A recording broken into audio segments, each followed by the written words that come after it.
नमस्कार प्रिय दर्शक बंधु, जदि आपण जने मिथुन राशि जात व्यक्ति अटंती तेबे आज रही कार्यक्रमटी आपणक पई अत्यंत गुरुत्वपूर्ण प्रमाणित हेब।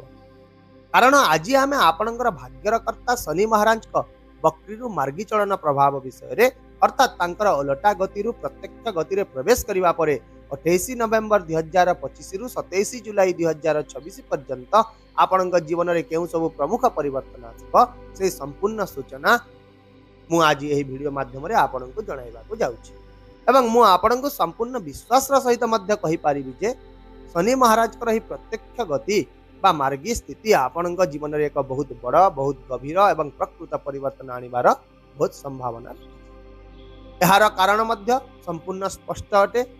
जेहेतु शनि आपणकर भाग्यस अटंती एवं जेते बेले भाग्यस ग्रह सीधा सड़क गति करने आरंभ करिथाए सेते बेले जने व्यक्ति जीवन में दीर्घ प्रतीक्षित परिवर्तन गुड़िक निश्चित भाव में घटी थाए। तेबे प्रथम स्थिति रे शनि वर्तमान केउ जगार अछंती ताहा आमे जानिबा।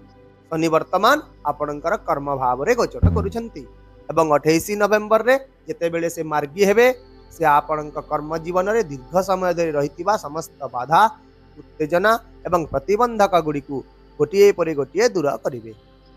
जदि आपण चाकरी करुछंती एवं निरंतर चापर सम्मुखीन हेउछंती पदोन्नति पाई बाधा सृष्टि हेउछि उपरिस्थ अधिकारी ठारू स्वीकृति मिलुनी किंबा आपण एक नूतन चाकरी खोजुछंती एवं बारंबार बाधार सम्मुखीन हेउछंती तेबे 28 नवेम्बर परे ही समस्त परिस्थिति आपणक सपक्ष रे बदली जीव।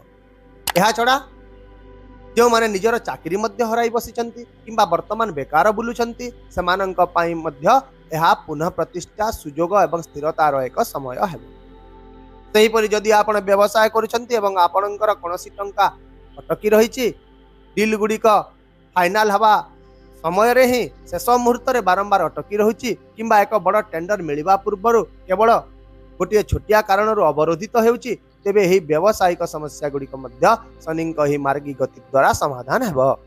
दुनिया शनिक शक्ति को भल भाव में जानी जे जेते बेले एही ग्रह देतांती से प्रचुर परिमाण रे देतांती एवं एहा सहित जेते बेले शनि मार्गी होइतांती से जेउ स्थान रे रहितांती सेही घरर प्रत्येक फल एक व्यवस्थित भाव रे एवं शक्तिशाली भाव रे व्यक्ति को प्रदान करितांती। ताहेले बंधुगण वर्तमान आसंतु शनिक दृष्टि गुड़िक विषय रे आलोचना करिबा।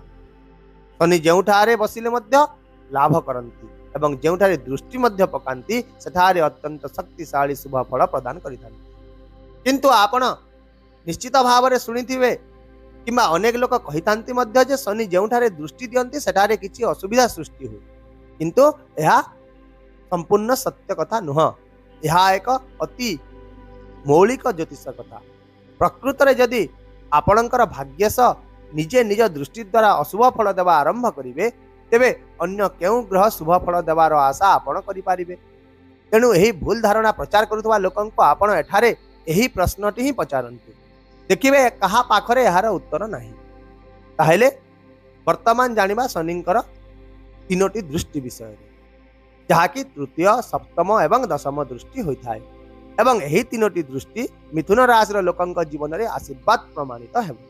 प्रथम रे जानिबा तृतीय दृष्टि विषय रे एही तृतीय दृष्टि आपणक द्वादश घरे पड़िबो। द्वादश घर जहाँ को हॉस्पिटल खर्च अनावश्यक खर्च विदेश भूमि मकदमा एवं हठात असुविधार स्थान भाव में विवेचना करा जाए।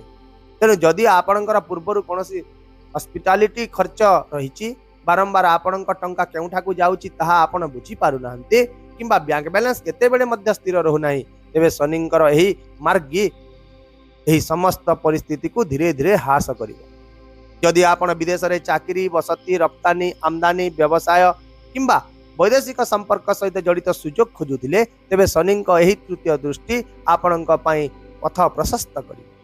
एहा छडा जदि आपण कोनोसी कोर्ट कचेरी मामला किंबा मकदमार सम्मुखीन हेउछंती एवं आपण एही मामला रे निर्दोष अछंती तथापि मध्य प्रक्रिया लंबा होईची तथापि मध्य प्रक्रिया लंबा चलीची तेबे एही समय आपणको न्याय आराम एवं समाधान आड़कू नै तेबे आसंतु शनिंकर सप्तम दृष्टि विषय रे आलोचना करिबा। एही दृष्टिटी आपणकर चतुर्थ घरे पड़ुची। चतुर्थ घर जहाँ कि आपणकर जान कोठा जमी माता आपणकर मानसिक शांतिर स्थान होइथाय एवं एहा सहित भौतिक सुख सुविधा को मध्य प्रतिनिधित्व करे। जेते बेले भाग्य सग्रह चतुर्थ घर को दृष्टि दियंती सेते बेले जड़े व्यक्तिर घर एवं परिवार सहित जड़ित परिस्थिति अधिक आरामदायक हो जाए। माता स्वास्थ्य जदि कौन असुविधा रही से उन्नति हेब। माता पुत्र संपर्क में रही जेकोसी मानसिक द्वंद्व दूर हेब। घर सुख एवं सुविधा वृद्धि पाइब।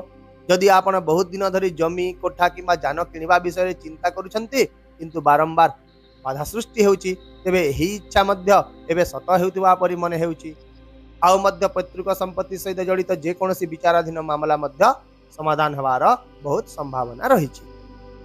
सेहिपरि एबे जानिबा शनिक दशम दृष्टि विषय रे एवं एही दृष्टिटी आपणक सप्तम घरे पड़ुछि।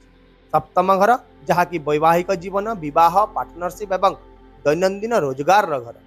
तेणु जदि आपणकर वैवाहिक जीवन में कौन दूरता विवाद भूल बुझामणा किंबा शीतलता रही तेबे शनिक दशम दृष्टि से संपर्क को उन्नत करिबारे स्थिरता प्रदान करिबारे एवं बुझामणा वृद्धि करिबारे बहुत सहायता करिबो। जदि आपण एक पार्टनरशिप व्यवसाय मध्य चलाउछंती एवं आपणकर पार्टनर बारंबार विवाद सृष्टि करुछंती काम रे विलंब सृष्टि करुछंती किंबा प्रतारणार आशंका रहिछि तेबे शनिक एही दृष्टि आपणको ए सब परिस्थिति मध्य रक्षा करने को जाउछि। आपणकर दैनंदिन रोजगार हैला एवं आपणकर आयर उत्सरे मध्य वृद्धि होवार संभावना रही।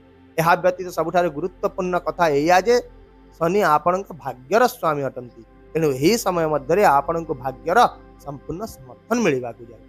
आउ मध्य यार प्रभाव रे जदि आपणक कार्यक्षेत्र में कौन प्रकार टेंशन रही भय बारंबार विफलता तिक्त संपर्क किंबा निराशा रही तेबे शनि आशीर्वाद यही सबू को ह्रास करिवो एवं यही समय मध्य आपणक मानसिक चाप चिंता एवं अवसाद मध्य ह्रास पाइबो। तेबे बंधुगण एबे सबुठारु गुरुत्वपूर्ण प्रश्न हेउची जे कोन समस्त मिथुन राशि लोक मानक पई समान भाव रे फल गुडी को मिलिबो?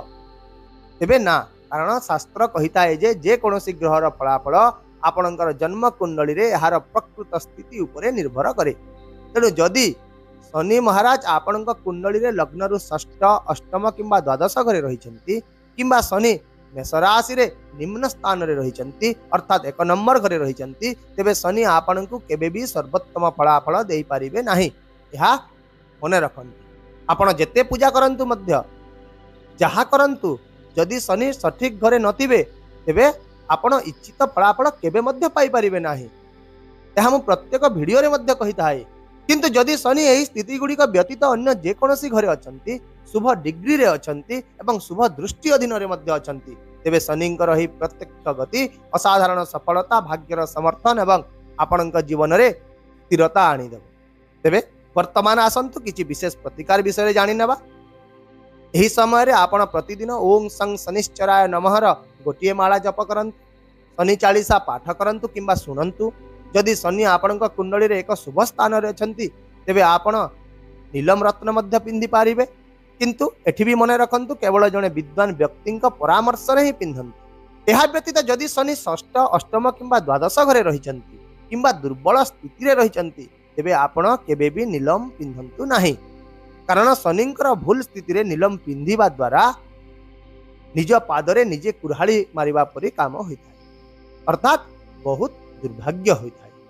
आशा करुछि मो द्वारा प्रदान करा जेतिबा हे विस्तृत सूचना निश्चित भाव रे आपणक जीवन रे स्पष्टता दिग्दर्शन एवं नूतन आशा आनी देबो। यदि वीडियोटी भल लागिला तेबे आपण निजर गोटिए प्रेमपूर्ण लाइक और कमेंट दियंतु एवं जदि आपण चैनल को नुआ ही देखुचंती किंबा ए पर्यंत चैनल को सब्सक्राइब करि नांती तेबे दया करी सब्सक्राइब मध्य करि दियंतु।